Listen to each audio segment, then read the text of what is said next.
Thanks for joining me in the shed here with Cassie Wilson. Cassie is a disability justice advocate in politics and the policy realm. She just got off a stint as a legislative assistant at the Oregon House of Representatives down in Salem. She's also co-host of the Cassie and Mariah Show podcast. And you just graduated, right, Cassie? I did. Awesome. Well, I wanted to talk to you because of this report that you wrote called Oregon in Motion. Got the copy of it right here. This is an amazing piece of work. 61 pages. I'm not going to say anything more about it because I have you right here. So tell me what the heck this report is. Yeah, so as part of my internship with 1000 Friends of Oregon last year, I was tasked with researching House Bill 2017, which was Oregon's last major state transportation package. And so I looked at how it came together, its impacts, and then talked to folks across the state about what's needed for the next one, because about every 8 years, the Oregon Legislature comes together to figure out how to fund transportation and what's going on with transportation infrastructure across the state, and to really take a bigger look at it than they do all the other years. And so you probably looked into this too a little bit, right? Because there's all this talk of next year being the year, right? So 2025 is when. Is that like a sure thing from what you've heard down in the Capitol? Everybody's assuming it's a sure thing. So will they definitely be talking about a big spending package for transportation next session? They're definitely talking about it, but as folks will learn in my report, nothing's ever a sure thing, because with House Bill 2017, the original plan was for it to happen in 2015, and then it all really blew up towards the end. And so nothing's ever really guaranteed, even if it's in motion. Yeah, I loved that part of reading your report, because for me, for somebody who's like really concerned about the details of how these things happen, when I just have to rely on like ODOT's website, that's not a really great source of information a lot of times. And not all the committee meetings have like records that are kept well. But now we have this report, and like part of the thing I really liked about it was that you went through the 2015 effort. So the effort that they did, that's really, like you said, fell apart. So can you remind folks why that failed? And I'm not smiling because it failed. I'm just sort of like, the way that ODOT got caught on something in particular, I think is interesting for folks to recall. So can you share that story? Yeah, so 2015 was also the same year that the legislature was considering the clean vehicle standards. So there was that big like climate transportation bill, and then there was also the proposed 2015 transportation package. And so there were emissions reports on what the 2015 package was supposed to do in terms of reducing emissions. And they had put those numbers forward. And then later on in the process, it was found out that those numbers were not in fact accurate, and that the package would not reduce emissions as much as they thought.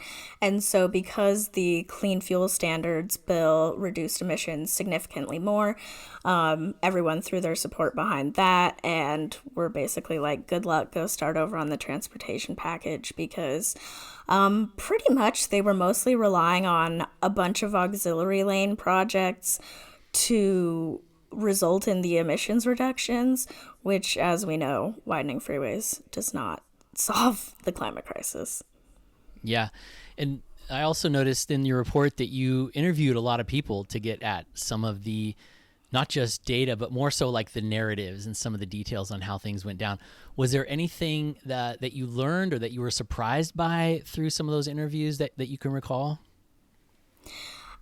I think, honestly, comparing the process for how 2017 came together compared to 2015 or even years prior was really interesting, because even though to some degree advocates still felt like they could have had more of a seat at the table, for the most part, it was the most inclusive process ever. And I think that is really represented in the bill, because all modes are covered for the first time ever, really. And I think other than that, I think the thing that surprised me the most was hearing just how sort of stressful and pressured things got towards the end when the legislature needed to figure out the votes to get it passed. Because with anything that raises taxes, they need a 3/5 majority to get it passed. And so folks were, giving public testimony during the hearings and stuff, and some of the legislators were really going off on them because they were under a lot of stress and pressure. And at that point in the process, things weren't going to change that much. Yeah. Can you say, I guess I should back up a little bit here and let folks know how you even got in a position to write this report and like who you wrote it for, who were you working with when you wrote it?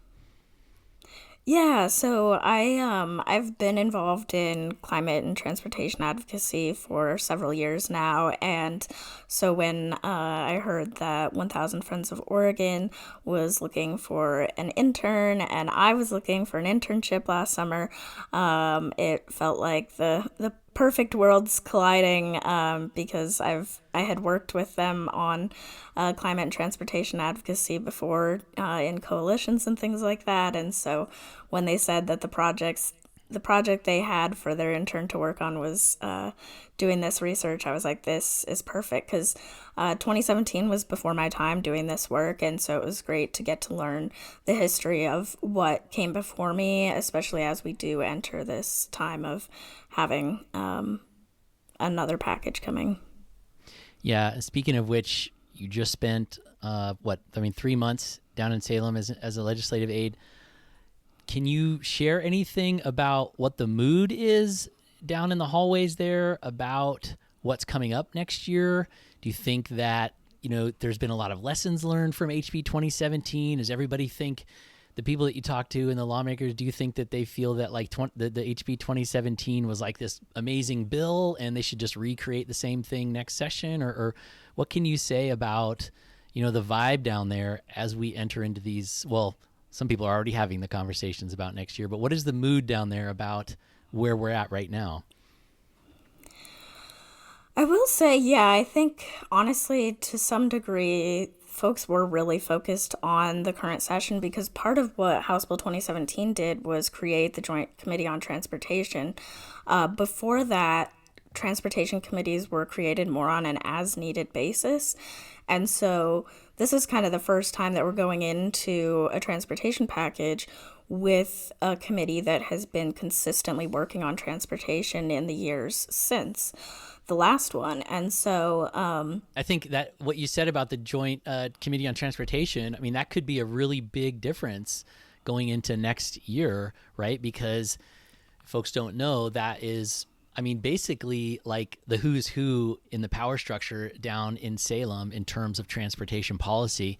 It's Rep Susan McLean is the chair right now, right? And I don't know if there'll be some changing of the leadership before next session, but I'm sure that will be really closely watched, because definitely as the transportation package gets rolling, that committee is obviously going to be the center of all the attention. So I would not be surprised if there is some jockeying for those chair and vice chair positions as we get closer to it.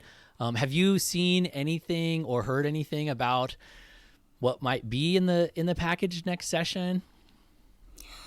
I think there's been a few kind of core things that everyone's been hearing, which unsurprisingly, one of them is the fact that ODOT's out of money.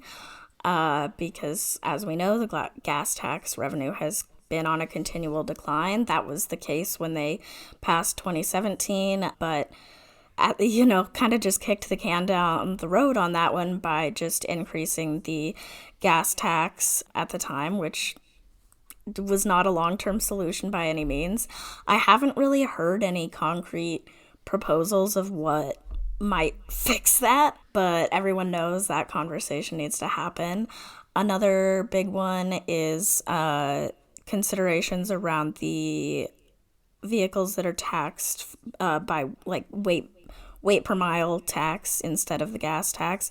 A a lot of those folks feel like they're paying too much compared to what they're getting out of the transportation system. And then there's kind of an ongoing, honestly, ever since 2017, conversation around electric vehicles and how they pay into the system. And it's like, are we incentivizing versus are we getting, their fair share? And so I think those are big things. There's also been a lot of talk since 2017 about micromobility and about e-bikes, and a lot of that hasn't come to fruition necessarily since it's been talked about. And so I think a lot of people are looking to the 2025 package to get those things across the finish line. Yeah. Do you think, in what you learned about HB 2017, tell me, do you think there's a chance that other non-revenue policy stuff gets into this? You know what I'm saying? I feel like everything transportation related, people are just well, we'll talk about it in 2025. And I'm sitting here there's not going to be enough time for all this transportation stuff. Something's got to give. So is it going to focus mostly on funding and revenue and project selection, or is there going to be any chance for, more policy legislation kind of stuff to be figured in there as well? Or is it just going to depend? I think it's really going to depend. I know there's conversations already happening about them doing a listening tour again like they did for the last package, which will be good. That's where they go around the state and hear from folks, which is really what shaped a lot of the last package, because they were hearing from folks in every corner of the state who were like, we want transit, we want safe routes to school. And so that really shaped the last package. But what was the question again? Sorry, I was just going to ask about if I don't recall from HB 2017 if it also was a chance to talk about a lot of programmatic policy stuff as well, or just the funding pieces. Right. So 2017 did also, like I said, it created the Joint Committee on Transportation.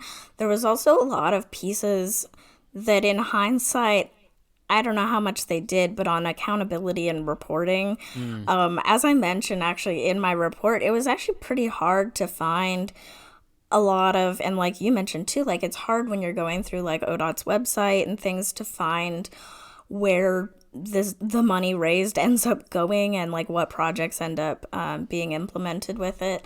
And I think part of it is programs end up changing names a bunch of times. And then websites go to error pages after that. And so I think there's definitely room for that. 2017 also included kind of this statement about the role of the Oregon Transportation Commission and its responsibility for not just rubber stamping ODOT's proposals, which, as the advocates I talked to said, a lot of them don't necessarily feel like that made a huge difference, but it's, it was very interesting to see how much accountability and reporting and transparency were part of the bill. And I think there's always room for those kinds of policies to get into the next package.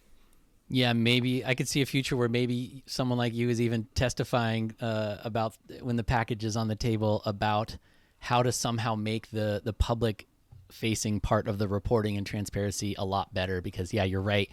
If people want to know exactly where all that money went, it's really hard to find it. And when you said that in the report, I was like, okay, it's not just me. I mean, if Cassie Wilson is having a hard time finding this information, then this is a problem. So hopefully they can take that as one of the lessons learned.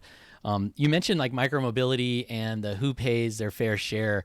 My feeling is that that's going to be a massive part of the conversation since we already had a bunch of that talk in this session.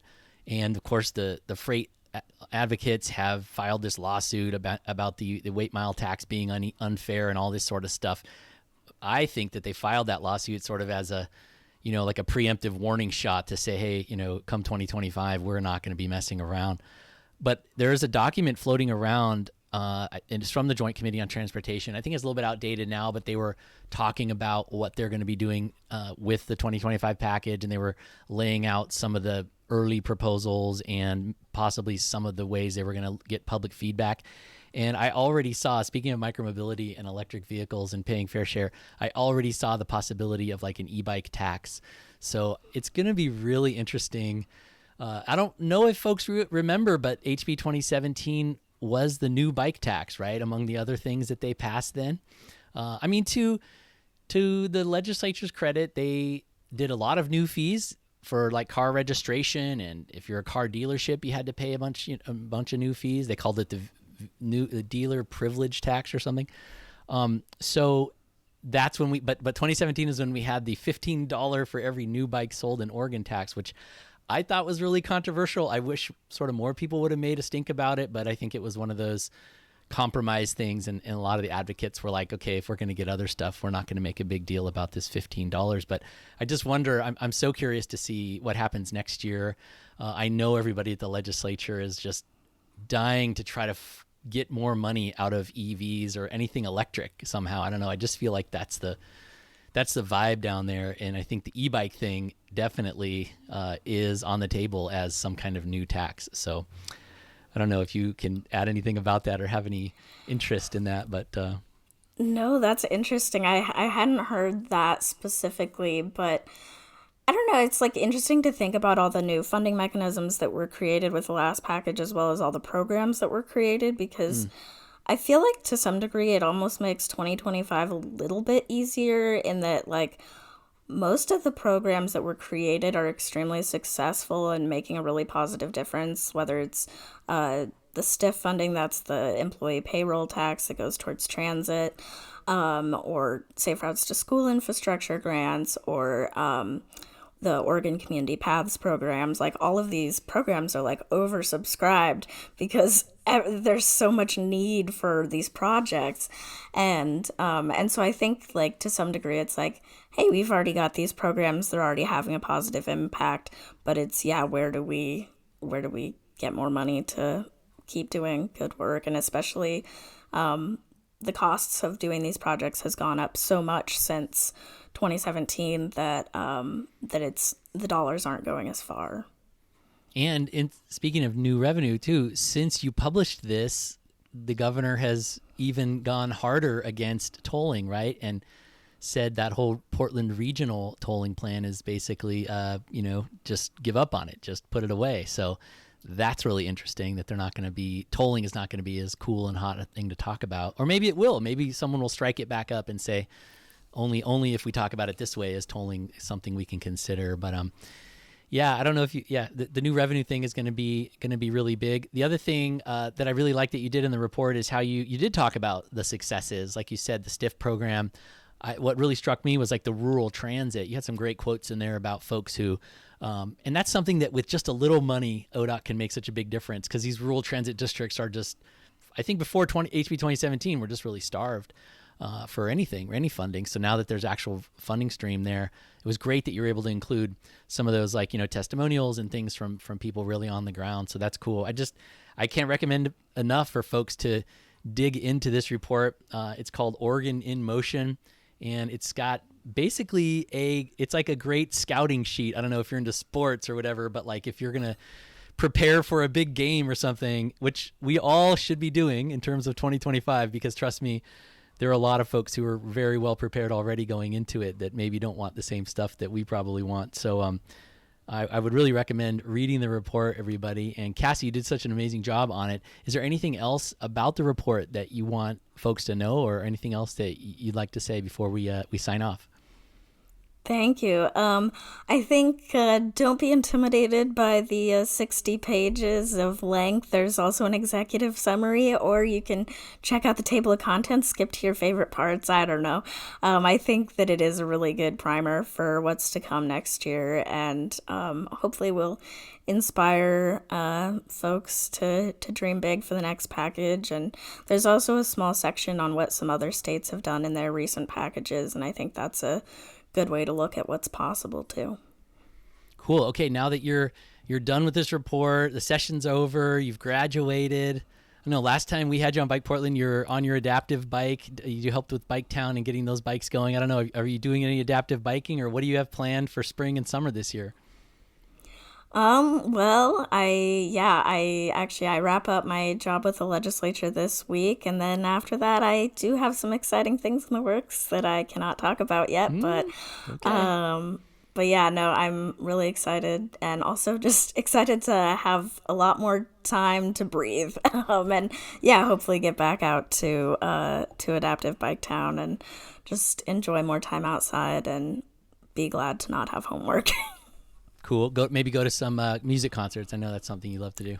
Oh, absolutely. Cool. Well, I'm really glad you took time to come on the show and talk to us and talk to me about the upcoming session and also your report, Cassie. So thanks a lot. Thank you. Cool. Okay. I appreciate it.